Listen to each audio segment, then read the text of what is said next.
Major Dhyanchand जी की जयंती को ध्यान में रखकर 25 से 29 अगस्त तक क्रीड़ा पर्व का आयोजन किया जा रहा है।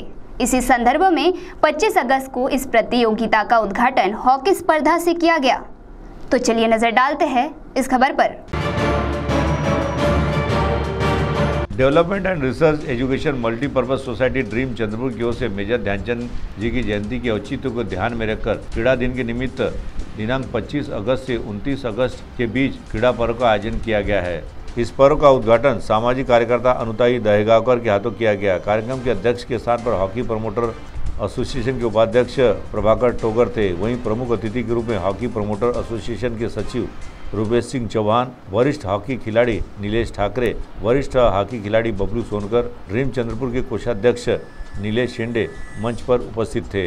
क्रीड़ा पर्व के दरमियान विभिन्न खेलों का आयोजन किया गया है। कौतुक भी करते हैं, कारण आज आपण बघतो आहे की क्रीडा ज्यामध्ये सर्व प्रकारचे गेम्स खेळल्या जातात आणि त्याचा मुख्य म्हणजे हॉकी आपल्या भारताचाच गेम हॉकी आहे।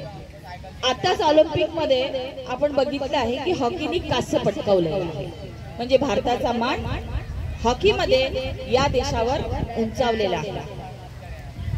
माझ्या समोर उपस्थित सर्व माझे खेळाडू मित्र मैत्रिणींनो, मी पण एकेकाळी खेळाडू हॉकी प्लेयर होते आणि प्रेम गावंडेंनी मला म्हटलं की तुम्ही फार जुन्या आमच्या प्लेयर आहात, तर तुम्ही या कार्यक्रमाचं उद्घाटन करावं आणि त्यांनी मला हा मान दिला। तर माझं एवढं सांगायचं आहे आपल्याला, जास्त वेळ मी घेणार नाही कारण कार्यक्रमाला उशीर होत आहे।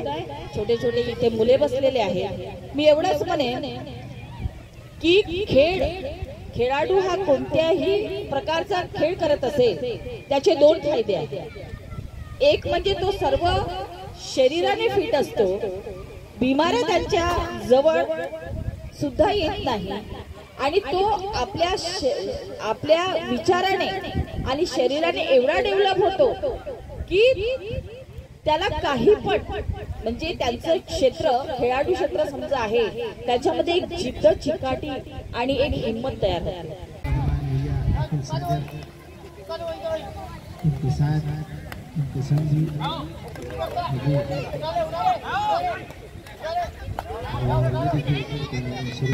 देखना है और ये एक बहुत ही अच्छा बॉल कर दिया था